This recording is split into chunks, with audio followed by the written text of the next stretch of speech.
San Jose International Airport. He has been with the airport for over 20 years, following work experience in the retail and rental car industries. His SJC experience includes over 15 years in landside operations and has served most recently as the operations manager for the security section prior to his recent promotion to deputy director. Next to him is Brian Hollis, who is a test engineer at National Safe Skies Alliance, where he has worked since 2007. During his time at Safe Skies, Brian has led testing projects at airports across the country. He has evaluated multiple security technologies, including video analytics, thermal cameras, infrared cameras, facial recognition, iris recognition, X-ray, fingerprint identification, ground-based radar, vehicle undercarriage cameras, laser, microwave, and photoelectric beam systems. Brian is a 2003 graduate of the University of Tennessee. And if you will, Bob Lockhart.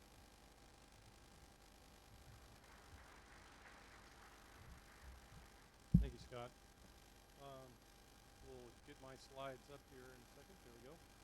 Just wanted to go through a little bit of where we've come from. I think a lot of you know our history and some of the things we've had recently in the security world. I just thought I'd run through them a little bit and then talk about some of the considerations we're using and we're looking at, as well as in making our decisions on technology. And also, how do you decide? And just throw out some of the ideas and some of the things that we've tried to use as we decide. Are we there yet? No. We still have many things to do. We still have some final decisions to make on some of the technologies, but we want to use as logical a process as possible in getting through that. Our facility is 1,050 acres. It's got about 26,000 feet of perimeter. Of that, 14,000 feet are fencing. So even though you have a fairly small airfield, acreage-wise, there's a lot of fence out there. We've got 130 entry points to the airfield, including 14 gates, and over 4,500 people from 61 companies with badges. Our airfield has freeways almost all the way around it and major roadways, so we're pretty landlocked on what we have, and our secure areas are close to our terminal building on the east side of our facility. These are some of the events you might have heard about. Highly publicized things. In April of 2014, we had a gentleman, a 16-year-old, 15 at that point, that decided to jump the fence, get on the nearest plane he could, and ended up in Hawaii. I think all of you have heard that very well and very often.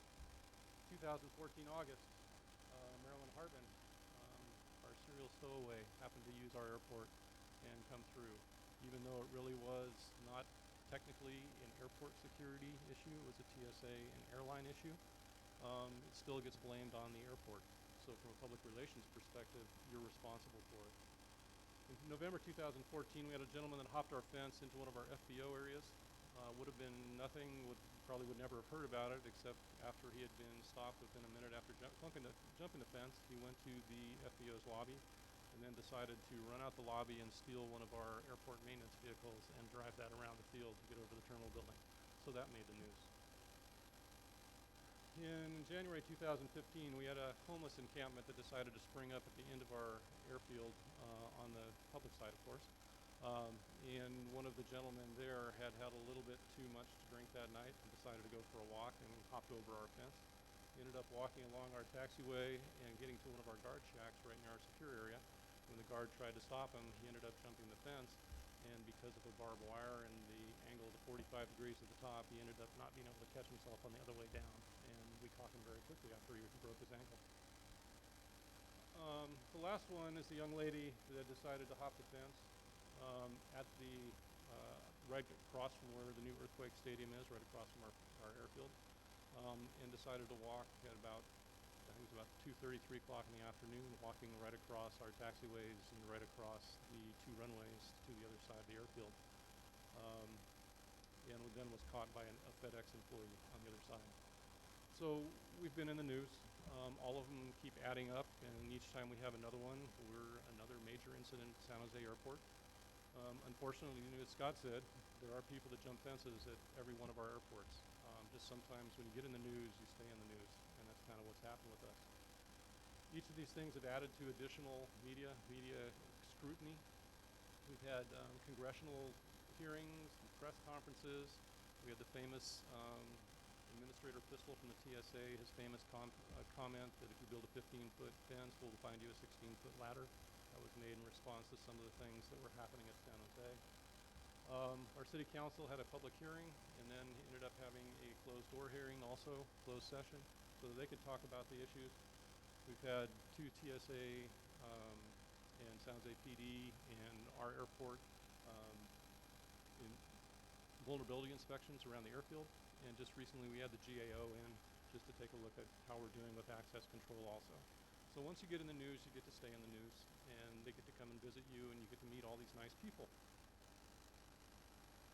So what I want to do now is talk a little bit about some of the challenges that really apply to every airport, not just ours.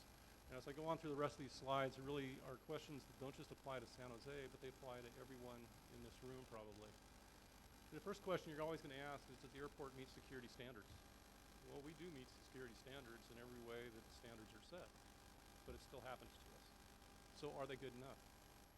What can we do to improve even further? How do we address those multiple vendors? We had 25 the first day and 50 by the end of the first month that said, I have the perfect solution for you that will solve everything you have and make your place so secure nobody will ever get in again. How do you address that? How do you handle that?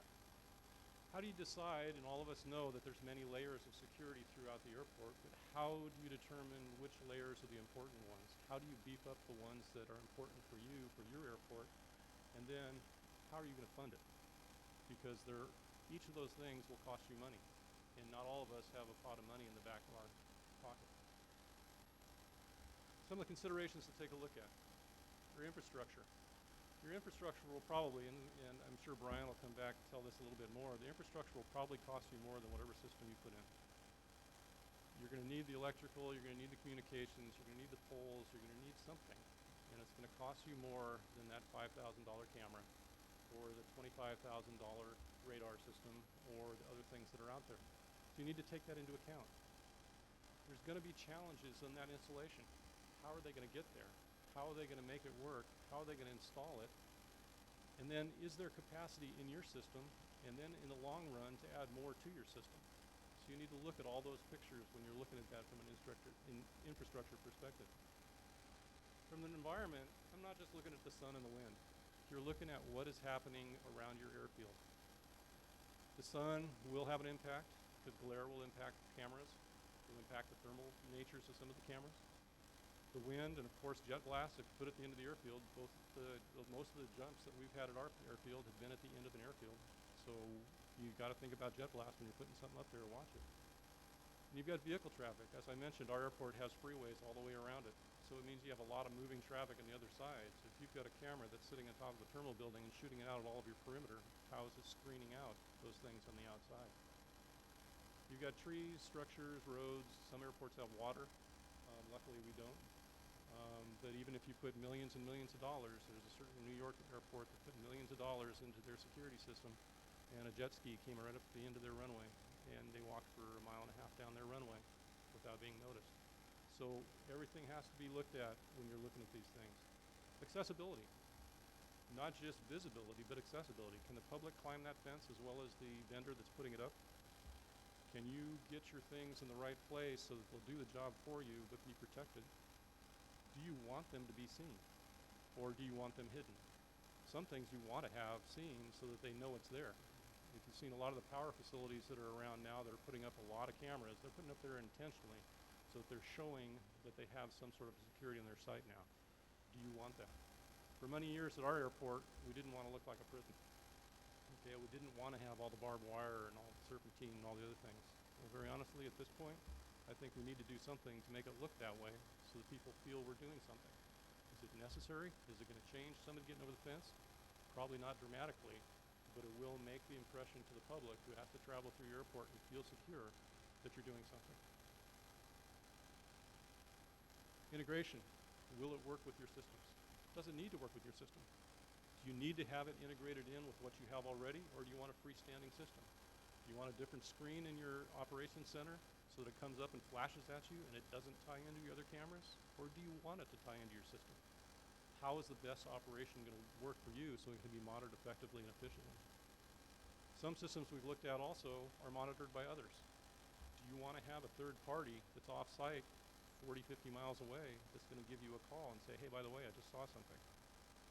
Generally, from our perspective, we want to know what's going on and be able to see it ourselves. And if the camera view goes to somewhere else, it may not be as effective in getting the job done and finding out what's going on out there. The layout and the installation makes a difference. Performance, cost, appearance, all of those things can change depending on where you put and how you put it. Do you need to cover every single inch of your facility? We have, in our case, a glass fence, and behind that is our perimeter fence. In some areas it's close as 25 to 30 feet, in other areas it's 60 or 70 feet away from the fence. Do we want to have cameras all the way around between the glass fence and the security fence? Or are we okay with just watching those openings in between the blast fence or at the ends of the blast fence so we know we can catch them when they come there? You have to take a look at those items. It may really determine which technology you use. We looked at one technology that was actually a light beam. It's very similar to what you go into a 7-Eleven and the door dings at you when you go in. Same type concept. And all it did is it told you something happened so that then a camera could swing to that area and you can find it. It can work as long as you have the camera infrastructure to set it. And very honestly, it was like $800, $900, I think it was. So from a very inexpensive perspective, you've had some protection there. But did it give you what you wanted? Did it give you what you needed? Does every inch in every area need technology?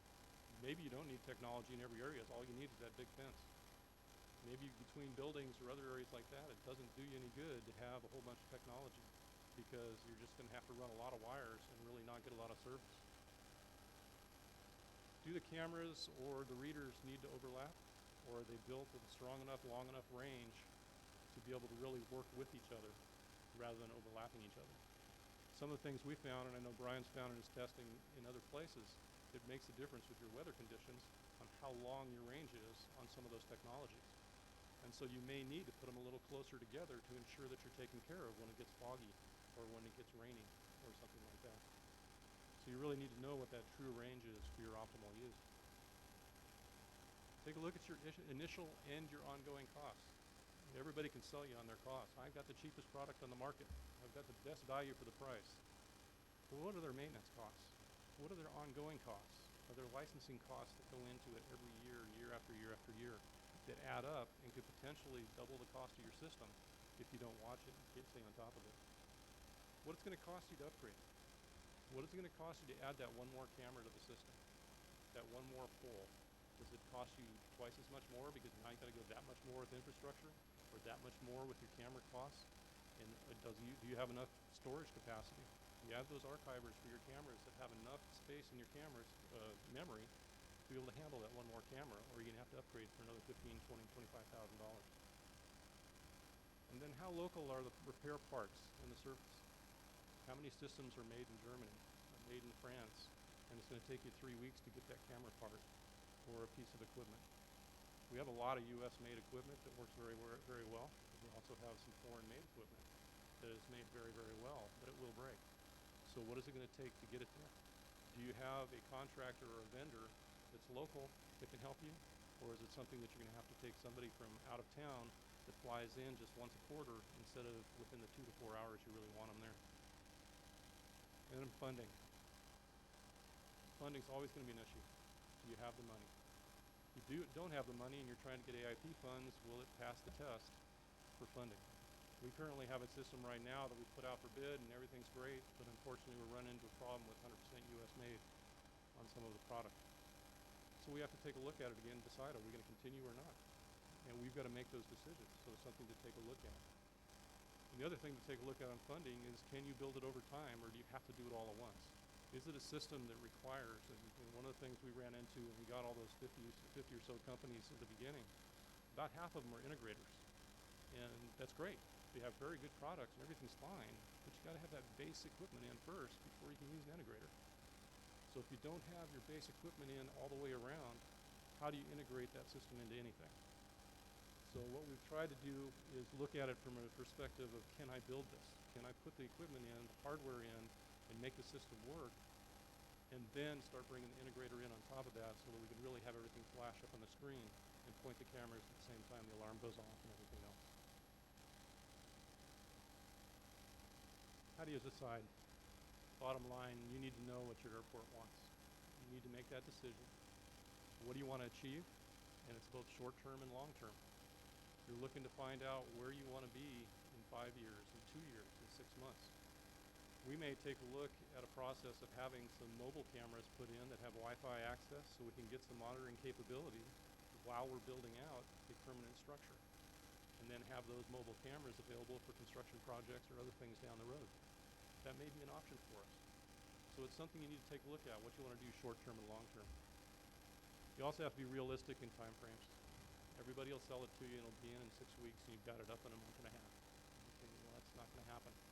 You have to be realistic. It's going to take you a while to get through the process of deciding, picking the right thing at the right place and the right time, getting it ordered and having them build it and deliver it and install it. And also remember the time it takes to really make it work. You know, some of those things take a while to really get centered in and really understand how they work and be able to get those areas tracked in properly so you're tracking the right things, not the wrong things. You need to determine your procurement processes, whether that be competitive proposals or purchase orders or going with the vendor you already have on board.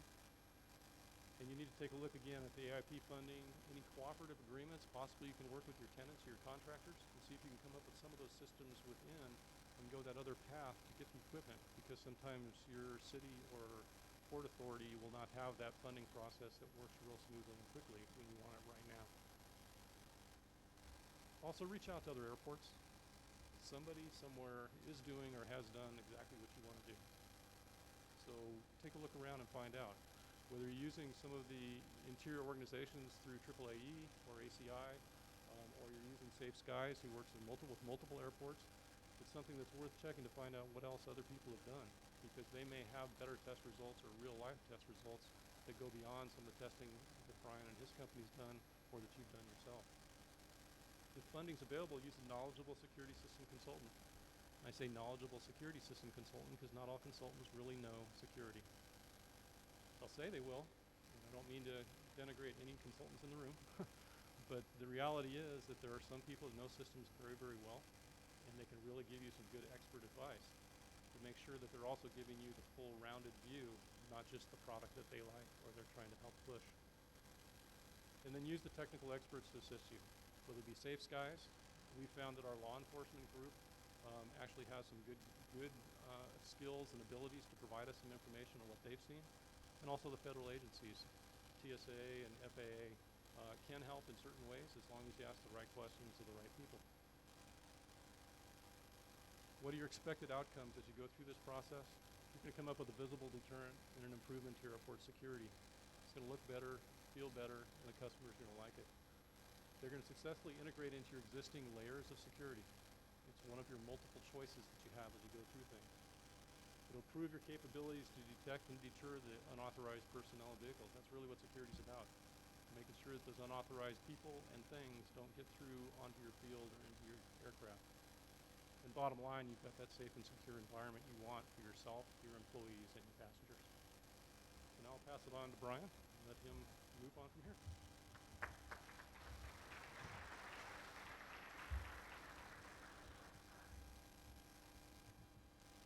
Hello. Not quite as tall as Bob.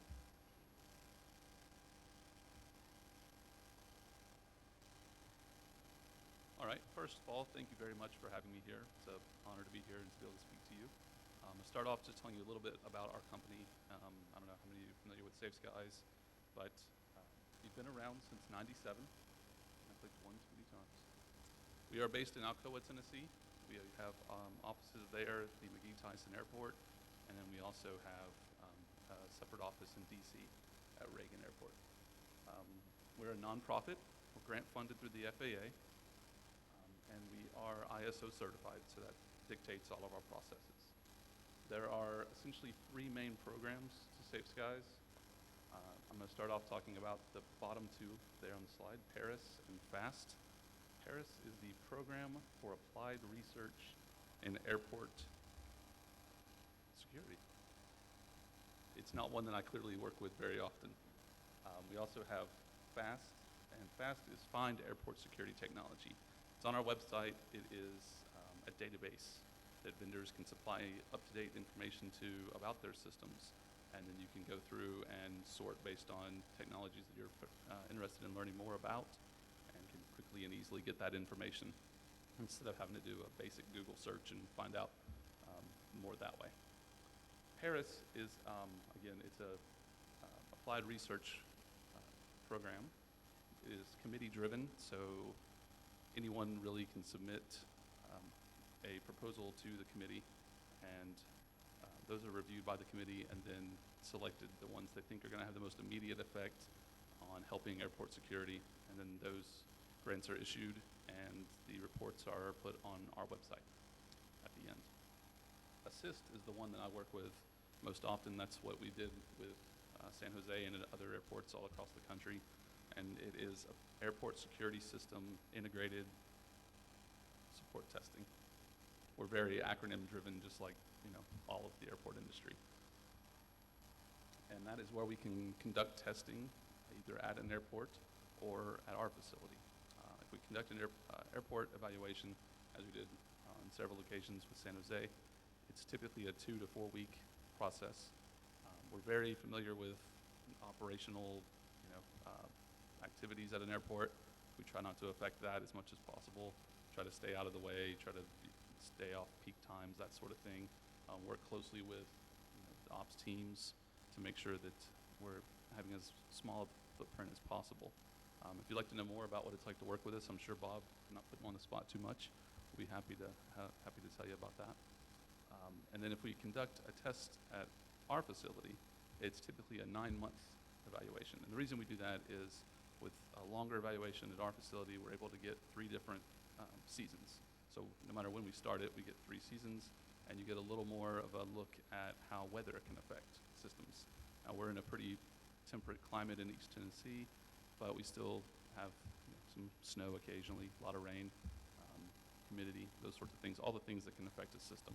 So we want to see over a long period if there's any degradation in performance. So that's one of the nice things about testing at our place. We have 35 acres at the airport, so we can test very long-range systems. We also have 1,000 feet of fence, different types of fence fabric, different heights. We have gates. We have a hangar that we can also set up to test systems that need to be indoors or shorter range type setups. So we're kind of one-stop shop for airport security system testing. And as an independent group, we're able to perform these activities at no cost to airports. So if you're interested in having us out, feel free to contact me. My contact information is on the slide, and I'll be around for a little bit today as well. So we'll be more than happy to have a chat or a conference call or conduct a site visit to your airport if there's something you're interested in seeing. Just let us know. So just to get kind of a snapshot of where the industry is, we, in partnership with SWAAAE and ACI and RTCA, issued a survey in February. 60 airports responded, ranging anywhere in size from big Cat X airports down to the smaller Cat 3s, and just wanted to get a look at kind of the existing security in place at airports for perimeters specifically, and then also just the mindset of where airports want to go, what they're looking at, what they're interested in. So of the 60, 25% currently use some sort of perimeter intrusion technology. Typically, as you can see from the numbers, it was mostly CCTV. It's the most common. There were some airports that also had, in addition to the CCTV, microwave systems or some sort of video motion detection system, typically video analytics or some sort of thermal camera with some built-in analytics, those sorts of things. Those are the more common ones. 70% were satisfied with the performance. Not bad. We'd like to see it better. It's one of the things we shoot for in our jobs, is to help airports spend their money wisely on these sorts of systems. And 37% were considering installing some sort of perimeter intrusion technology. Most of them were looking at, again, CCTV or video motion detection. There's a lot of factors, like Bob had mentioned, that drive those decisions. Current infrastructure is the biggie. Like Bob said, your systems always cost more or the systems always cost less than the infrastructure. Adding, trenching to be able to add in cabling is incredibly expensive. You all know that. There are, thankfully, there's a lot more focus on wireless and solar systems these days, and across a wide range of technology classes, we're seeing a lot of that. Tricky part with that is they're so new that they haven't been proved out the way that some of these older technologies have. So, it's kind of leading edge technology, but will it perform well over time? We're currently involved in some early testing for those sorts of systems, and in the works with a couple airports as well to conduct some. There are also integration issues, as Bob mentioned. And one of the things that's important through this whole process of looking at technology is, as you're talking to the vendors, to be able to cut through the sales talk. They're going to tell you, when you ask, can my current VMS or access control systems be integrated with your technology? And they're mostly going to say yes. That's the sales guy's job, is to try to sell you the system, right? And they're not necessarily lying. There's a difference in making sure you're all using words the same way, making sure you're all defining things exactly the same. So when you say, is it integrated, you want it fully integrated. I'm assuming in most cases. You want it to be able to plug into your existing system, and you be able to go in and change your settings in there and not have to pull up third-party software or deal with any of that sort of thing. They may be saying it's integrated, but they mean partially integrated, as in, yes, you can see the video coming off my camera in your VMS, but you can't make any changes to the analytics or any of the camera settings without loading up our software or that sort of thing. There are also installation challenges, both expected and unexpected. Most people are prepared for the expected. They think, okay, so there's maybe a system height element to it. Height tends to affect your range of detection for most systems. So you realize, okay, if I can't put it up very high, because obviously at the airport, there's a lot of FAA rules dictating height of structures for very obvious reasons. And so you may have to live with maybe a little shorter range of detection, but there are also unexpected challenges. Those can be sunlight, like Bob mentioned. That's a big one. It could be, there's a ton of them we've run across. Your line of sight issues with a system, it may have 3,000 meters of range, but if your FIS structure is right in view of it, it may essentially blind the rest of the system out, and then you don't have the performance you expected. You may also have communication issues that you weren't prepared for, and that the vendor didn't know to tell you to prepare for. There are also hardware issues often, not just software. You may have cameras that, as we ran into recently, vendors said they're camera agnostic. Well, they weren't. So we were in this at San Jose. They have a lot of PTZ cameras, and it caused a lot of problems over the course of testing because the vendor really preferred fixed cameras, and they really preferred newer fixed cameras that had streaming capabilities that existing cameras may not have. So these are the kind of questions you end up running into down the road sometimes. Also, the big one we've seen multiple places, like Bob mentioned, was the background view. So roadways, cars, headlights, those sorts of things. As you get further out on your perimeter for these long-range systems, the line of sight of the camera, it basically looks like it's looking at eye level. I mean, you may say, okay, that's the roadway that we're wanting to look at is 200 yards in from the public road, but the headlights and the cars moving to the system look like it's directly behind it, and that may just cause, environmental alarms all day long, and then you're going to shut the system off, and then ultimately it's not doing you any good. There are also ways you can go about avoiding detection dead spots. This is a big one. Real world performance versus spec sheet performance are often very different things, as I'm sure you all know. Spec sheet performance is typically something that was either theoretical or was determined in the lab. When you get things in the real world, your detection ranges tend to shrink significantly based on a number of different factors. So it's, if possible, if you're thinking about implementing something, it's best to either have it tested, which we can do, or you can do on your own. Plenty of airports have done really good testing internally. or ask for a trial with the system. Just tell the vendor you're interested, but you maybe want to see how it works for a month or two. Typically, a lot of these vendors are itching to get into the airport environment. They're usually more in the military environments or police environments, and so often they're looking for new markets, and so it's something that they may be up to do. So it's worth asking. You should definitely plan on overlap. Like Bob mentioned, system performance can decrease significantly in weather and in low lighting and all sorts of other things that we've seen. We've also seen that placement of systems can make a huge difference. For example, ground-based radar is a pretty popular thing we keep hearing from airports about that they're interested in using as a perimeter intrusion detection system because it's wide range and it's fairly low cost. And there's some good ones out there. The tricky part with that is that on most of the ground-based radars, they want your object to be coming directly at the radar. So it's not something you can put at the end of a fence line looking down a fence line like you can with a camera, because anything moving perpendicular to the radar's placement essentially is just ignored. Because of the way the technology works, it often doesn't pick it up, and so you could have intrusions that you don't even know about. It's something that we ran into with a test we did at an airport a couple years ago with some ground-based radar systems.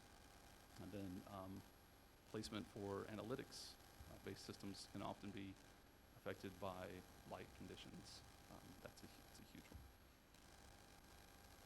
There are also security issues to consider. There's network security issues.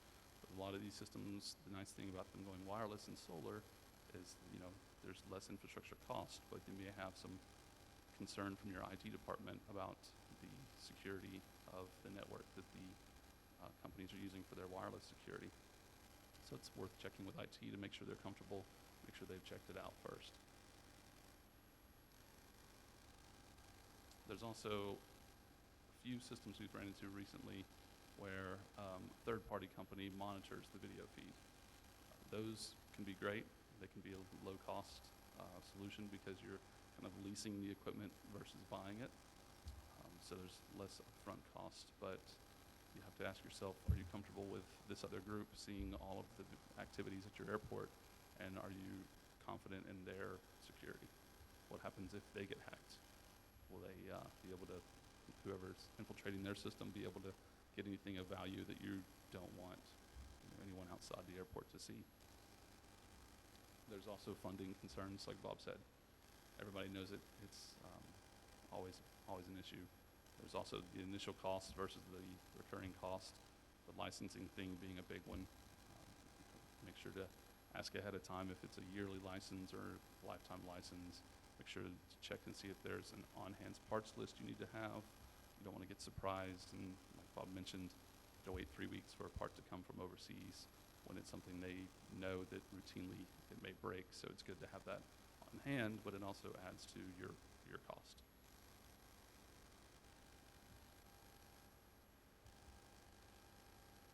So a great way to prepare for those security planning factors is to ask some important questions of the vendors. Again, these get to the details, they cut through the sales talk, and these are things that you need to know and that you're the experts of your airport. So these are the kinds of things you can ask of a vendor to be able to maybe avoid some of those planning factor issues.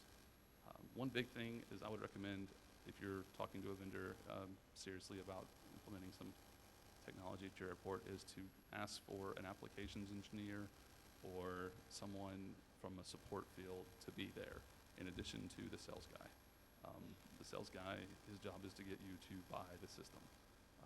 The other groups are there to help the system run once it's actually in place. They've come across a lot of the issues you're probably going to run into. We ran into an issue with a sales guy who was so determined to make the sell that he offered something their company didn't even make, and was dead serious about it until the applications engineer in the room said, yeah, we actually don't make that. So yeah, so it's helpful. Yeah, it was a little awkward. So getting an operational usage expert is good. That's going to be somebody you're going to be able to bounce questions off of and not have to worry about if it's just typical salesman talk, or if it's actually somebody who has seen it work in the field and has come across some of the problems you're probably going to run into as well. One of the big things that I would recommend is what other airports is this system installed at. So a lot of the vendors, again, are itching to get into the airport industry. Typically, they may have something in an airport, but it's usually overseas. Not a lot domestically yet. There's obviously people waiting on mandates and funding and those sorts of things, but the overseas airports can give a pretty good snapshot of how it may work here, so it's worth asking about. But often these vendors are coming into the scenario with a strong military background, which is great. There's a lot of good systems out there that have helped the military, and that's fantastic.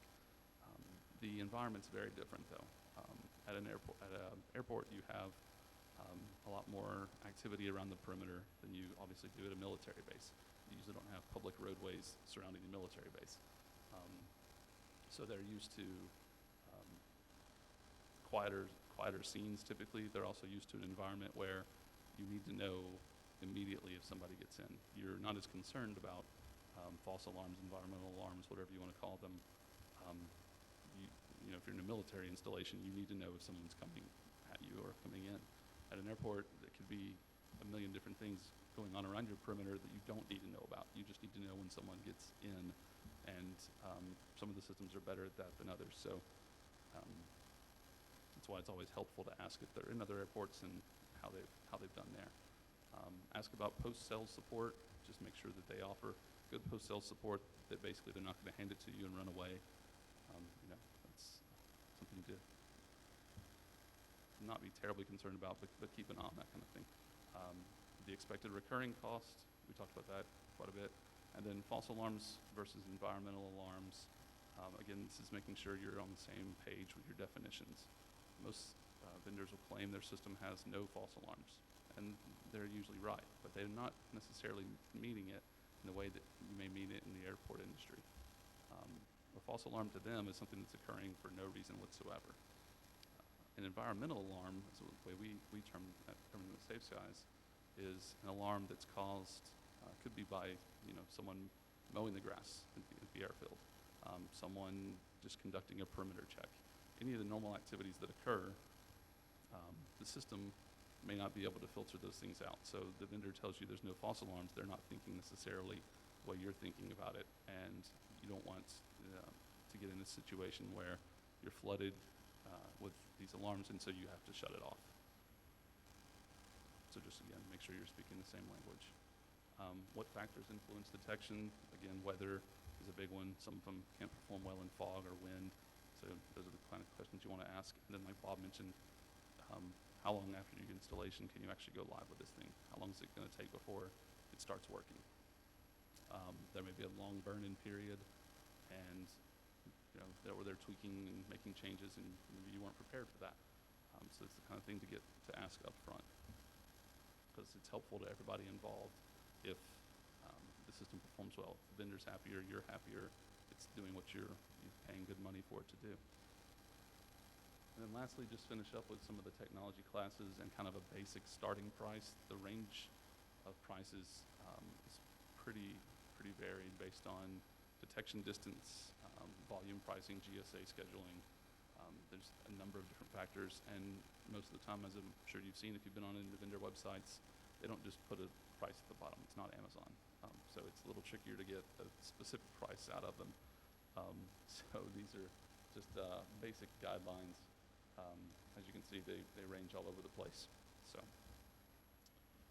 are there any questions? All right.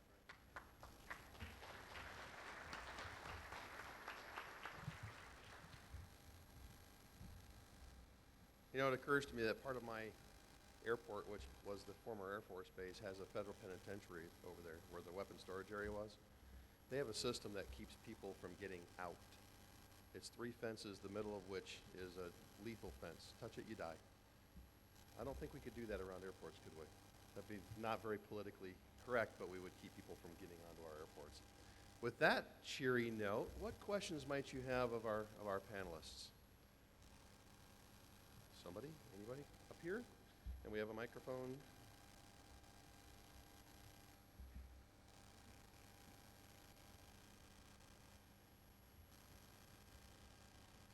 Question for the Safe Skies guy.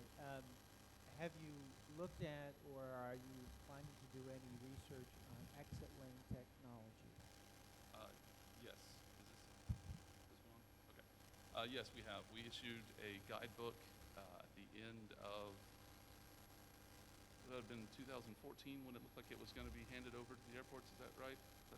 And then switch back. We issued a guidebook at that point that kind of gave best practices.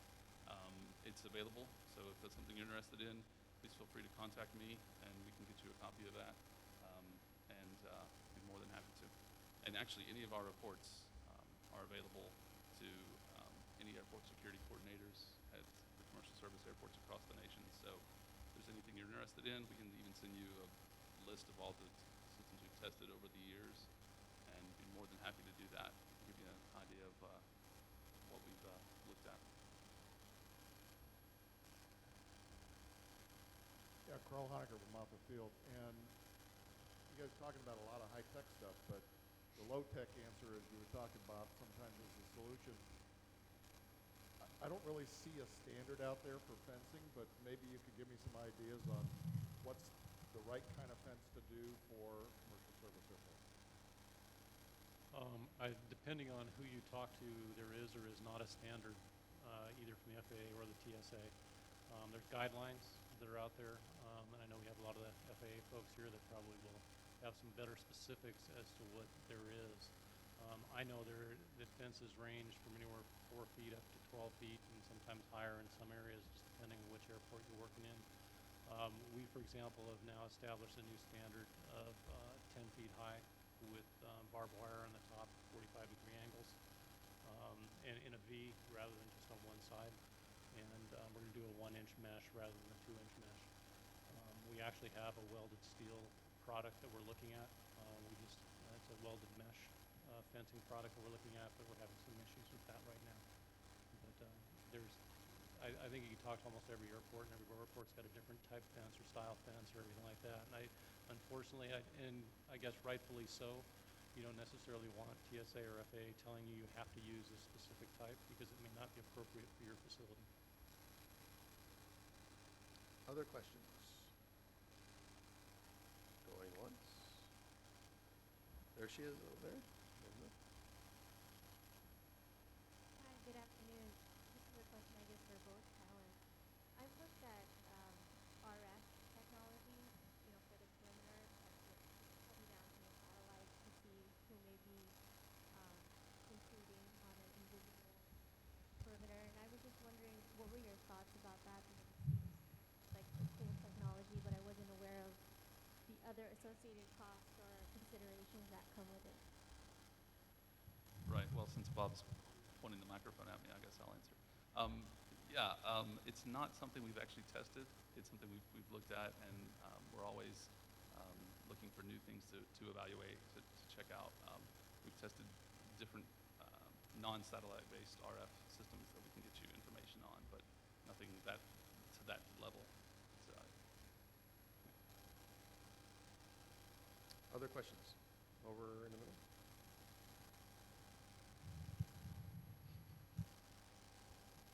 Good afternoon. Have you considered small drone technology for perimeter security, low altitude, frequently flying around the airport? No. They're just the concern I think we have is just from a safety perspective for our other aircraft that are around and coming in. You don't have a solid knowledge of when each aircraft's coming in, so I don't know that you want to have a bunch of drones flying around the airport. I'll take that one as well. We actually have been in talks with, I think, a couple different drone companies that do exactly that. It's preliminary talks. We haven't got to the testing stage yet. But we've also talked to a company on the opposite side of things that it detects the frequency from the sound that a drone's propellers make and detects incoming drones. So that technology is out there as well. And the White House might want to look at that. One last question. Okay, before I close the session and thank our sponsors and our speakers, just a couple of quick announcements, if you don't mind. When we finish here, what I mentioned earlier, if you are an executive member, actually a member of SWAAAE at all, we'd love to have you stay. We're going to have our general membership meeting and elections. Executives, you are the voting members, and we do need to have you stick around. At 4:30, there's going to be a corporate membership meeting, and that is where? Right here. Okay, so our general membership meeting will be short, half an hour. And then after that, our social event tonight is at the Tech Museum of Innovation. It starts at 6 o'clock, and that's literally out the front door of the hotel, turn left, 1 block across the street out there, and you'll be right there. It'll be a great time this evening. For me, if you don't mind, if you are a first-timer to this conference at all, would you please stand real quick? First time. Awesome. First of all, thanks for coming.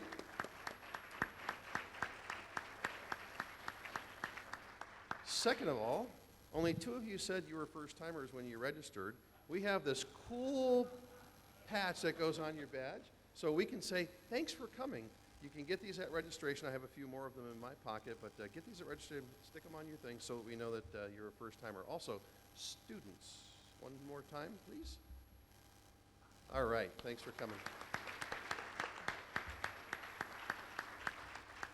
Has anybody tried the live streaming while you've been here? Or hey, I did it a little while ago, it worked, you did it. Interestingly enough, we have part of our association, if you saw very first thing this morning when Eric was showing the new design of our logo, the old logo, if you will, had Hawaii. Hawaii is still a member of SWAAAE. For the people in Hawaii to get here is as difficult as for us to go there to go to a conference. So we have informed them of the streaming means, if you will, and no kidding, the folks in Hawaii, one of which is in Seattle of all things, they have actually been watching our conference. So aloha and mahalo to the folks in Hawaii who have been streaming.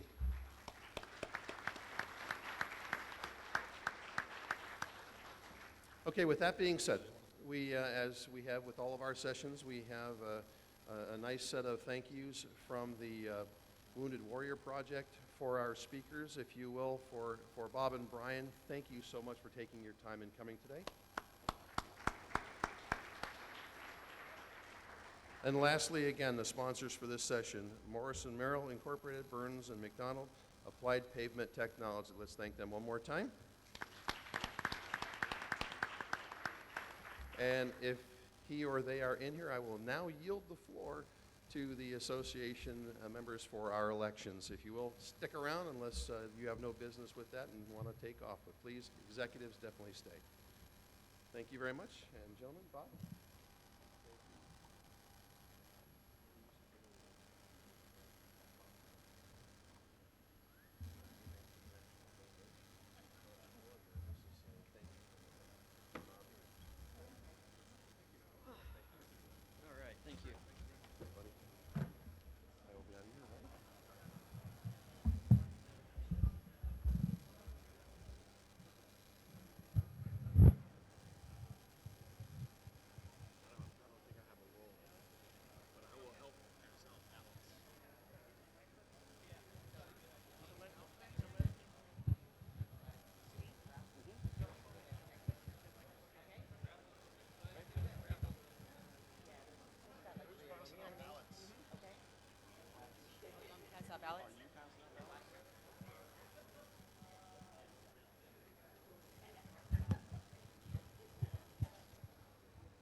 Can I have your attention?